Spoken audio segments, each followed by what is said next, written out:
Apa? Berarti ulang tahunnya tanggal berapa? Tanggal 31 Desember 31 Desember 2006. 2006. Berarti umurnya sekarang berapa? 13. 13 tahun. Tukang ngegas, menyebalkan, cerewet, dan bordes. Persepit tembok.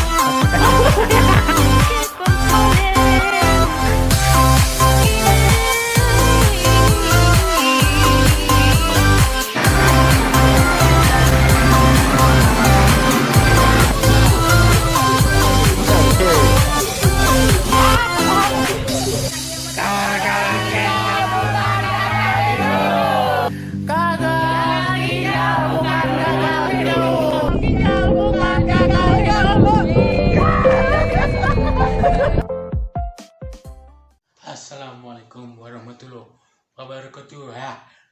Wah, Aduh, kesangan panas. Oke, seperti dijanji video sebelumnya, saya akan memperkenalkan calon istri saya. Di vlog sebelumnya kan saya yang di IC saya itu, saya akan mengenalin calon saya yang ngasih banyak pelajaran atas beberapa tahun ke belakang yang saya jalani. Oke. Aduh, ini awal mulanya harus dari mana dulu? Kita berkenalan dulu. Ya, nama Anda siapa? nama saya Umur berapa? Putri Putri. Pegek. Itu panggilan saya Pegek itu pesek. Karena saya pesek. Wadaw. Iya memang benar saya pesek pendek. Ya, dia sering saya panggil bocil karena badannya kecil. Itu. Karena udah tua ini. Wow. Umurnya berapa? 50. 50 tahun sebelum Masehi. Ini namanya Nama saya Lia. dia kerja di klinik kebidanan ya. Ini sebelum kita bercerita bagaimana kita bertemu, bagaimana saya ngelamar dia, bagaimana akhirnya kita memutuskan untuk menikah tahun depan insya Allah.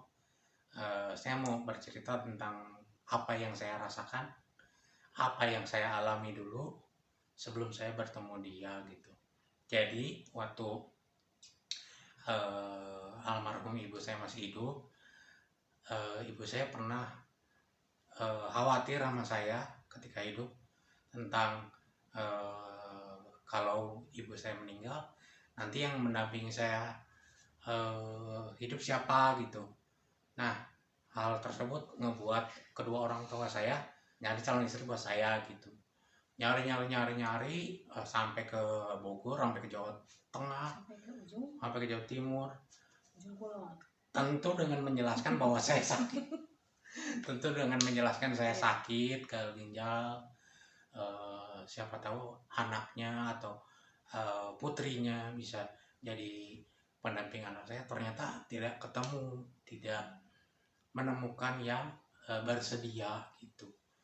Sampai akhirnya di Bogor ada yang bilang bahwa kalau misalnya menikah nanti baru 1 tahun saya sudah jadi janda, kata perempuan tersebut gitu. Hal itu yang ngebuat almarhum ibu jadi sakit hati, terus memutuskan untuk tidak mencari lagi, dan akhirnya saya nggak nyari ke mana sampai akhirnya ibu saya meninggal. Dan saya berpikir bahwa memang tidak ada yang mau sama yang gagal ginjal, memang tidak ada yang mau menemani seorang yang sakit seperti saya gitu kan. Nah ini tuh deh, pemikiran seperti ini tuh rata-rata memang banyak yang berpikir.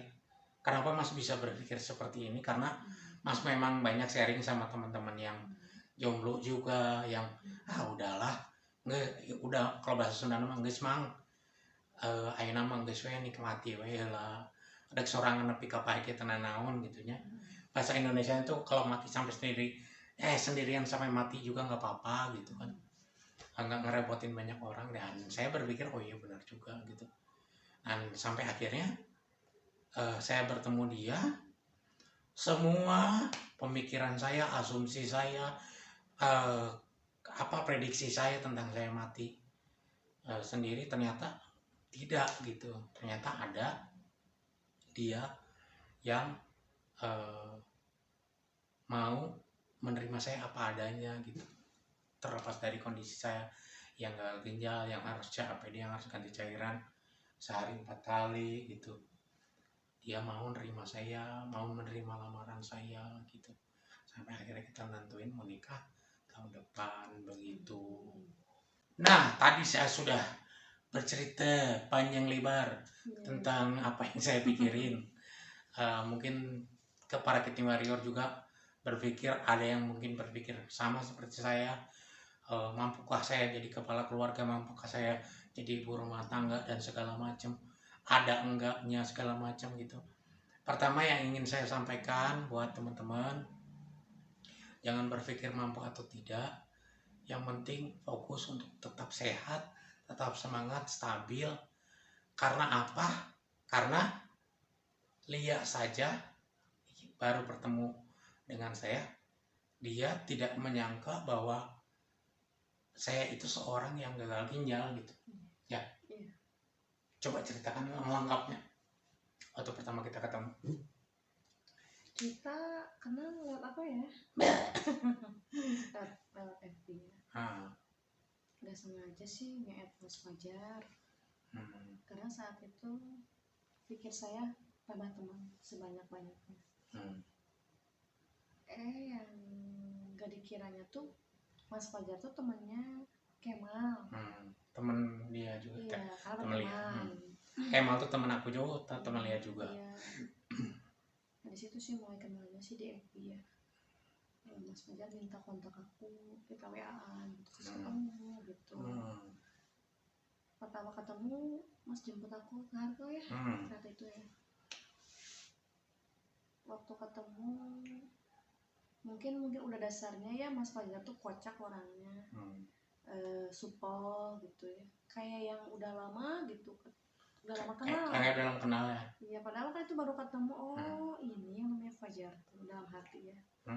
Nah itu kita jalan, terus mampir ke KFC. Metro ya Mas ya. Kita banyak cerita panjang lebar sih di situ, cerita tentang aku, tentang Mas Fajar gitu. Ya, aku cerita tentang aku sakit, Iya. Terus dia kaget. Dia cerita tentang dia, cerita apa? Cerita aku. Ya tentang masa lalu aku sih. Tentang masa lalu aku dia. juga. Tentang hidup dia. Terus akhirnya kita banyak ngobrol, banyak berbagi ya. Iya. Banyak ngobrol, jadi kenal satu sama lain. Terus di situ ada melonya juga sih ya saat itu. Karena memang sampai nangis ya. Iya. Karena memang dia ada yang diceritain yang masa sedih, banyak aku juga ada. Juga sih. Gitu, karena beberapa bulan yang lalu kan ibu baru meninggal gitu. Sedih banget. Terus aku cerita sedih bagaimana. Sedih, terus dia cerita bagaimana insecure-nya dia, apa yang dia khawatirin. Aku juga cerita apa yang dikhawatirin aku gitu. Karena aku memang orangnya insecure banget, gak pedean banget. Apa dia? Takut. Apalagi ngobrol di kamera juga aku kagok apa? Grogi. Malu. Itu sih sebenarnya. Ini berusaha untuk tenang. Berusaha untuk relax. Ya, Lia nggak biasa ngobrol depan kamera gitu, jadinya ini juga aku salut banget lah sama dia mau nyempatin waktu untuk ngobrol depan kamera gitu. Karena memang aslinya tuh memang kalau misalnya nggak ada kamera tuh memang sering bercanda sama aku gitu, sering ngobrol gitu segala macam. Tapi kalau karena udah di depan kamera emang kelihatan ke aku gitu. Ya ketemu, ngobrol panjang lebar. Gak nyangka ya Mas Fajar tuh sakit. Dan aku juga baru tahu sih ya. Dan ketemu dengan pasien yang GGK asli gitu ya. Karena yang aku selama ini gitu. Selama ini aku tahu kan dari TV ya, GGK gagal ginjal tuh kayak apa gitu. Ketemu dengan pasiennya langsung. Dan dalam hati saya saat itu saya banyak teman sih ya. Karena jujur teman saya sedikit sih sekarang sih, karena udah pada besar mungkin. Iya, udah dengan kehidupannya masing-masing ya Mas ya.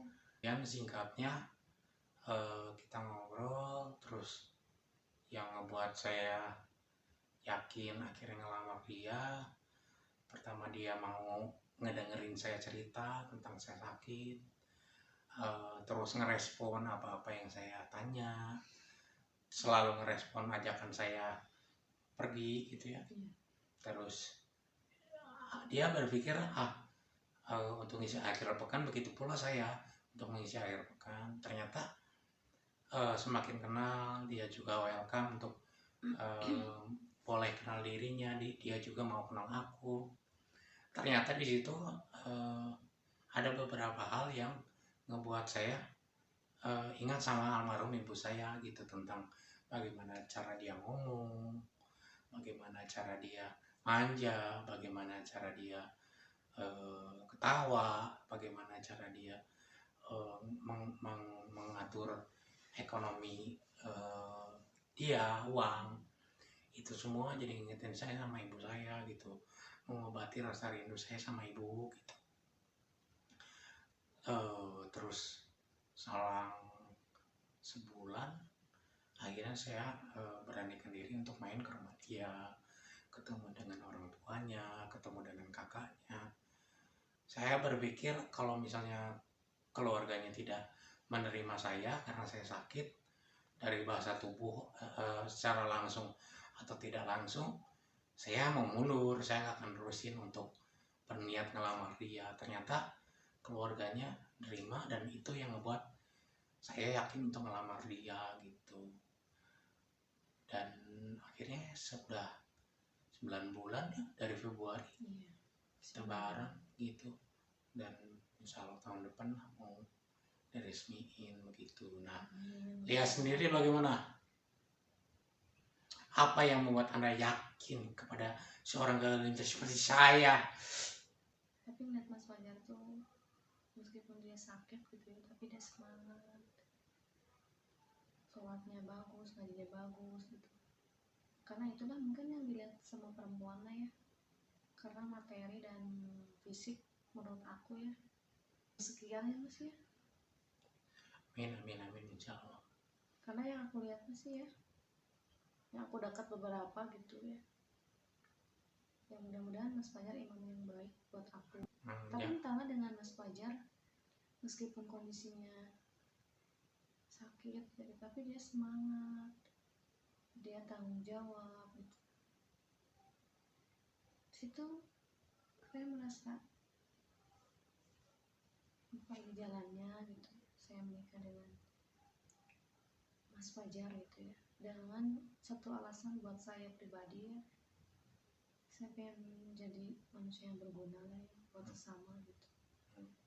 Kalau saya bisa bikin dia sembuh, alhamdulillah. Amin. Lebih sehat ya. Lebih sehat lah ya, semangat gitu menjalani hidup, gak terpuruk gitu ya. Karena yang saya jadi patokannya ya, orang sakit aja semangat, apalagi orang yang sehat seperti saya gitu ya. Di situ saya lihat Mas Fajar tuh begitu semangat banget. Di situ kadang-kadang saya ngerasa malu gitu ya, diri saya sendiri gitu. Saya juga sempat putus asa ya, malah nyaris pengen bunuh diri. Ya, bener itu. Iya. Tapi ya Allah, ada yang lebih dari saya, tapi dia semangat. Masalahnya gitu ya, lebih berat ya bukan lebih berat itu ya, sakit itu luar biasa. Mas Fajar 11 terus Mas sekarang ya, mau 9 dari 2011 itu berarti berapa tahun sih sekarang? Dari 2011 berarti 10 ya. 10 tahun hebat dengan gagal ginjal bertahan. Semangat terus. Iya, amin. Waktu pas kita ngobrol di KFC itu kan kita berbagi semangat ya. Iya, kamu semangat. Cerita tentang bagaimana dia sakit dan mau bunuh diri. Dia sempat ngalamin kelenjar getah bening dulu. Dioperasi 2019. Setelah mencerita tentang bagaimana aku ngeliatin, ternyata dia terus berpikir ada yang lebih berat daripada aku, ada yang lebih ini terjadi, dia ikut semangat gitu. Dan hal tersebut yang membuat dia jadinya yakin bahwa aku tuh bisa jadi kepala keluarga. Oke, sampai sini dulu aja videonya. Mungkin dia memang rada kaku. Nanti kedepannya aku bakal bikin banyak vlog sama dia sampai hari H pernikahan bulan depan, bulan Februari. Terus kita bakal banyak cerita tentang aku sakit, tentang bagaimana dia ngadepin aku. Terus nanti kita bakal banyak bercerita kegiatan kita ya. Terus kita nge-review film juga ya nanti. Review film yang kita tonton. Karena kita berdua tuh ada satu kesamaan, suka nonton film horor. Jadi kalau misalnya kita udah nonton film horor, nanti kita review. Terus kedepannya nanti nanti aku bakal banyak bikin video sama dia, kegiatan nge-vlog, ngejemput dia kerja gitu atau segala macam. Oke, misalnya ada yang mau ditanyain seputar Lia, saya tinggalin di komen. Jangan lupa, gagal ginjal bukan gagal hidup, gagal ginjal bukan gagal menikah. Tetap semangat, tetap seimbang, tetap semangat, jaga asupan cairannya, disiplin, stabil. Dadah. Jangan lupa like, subscribe, dan komen.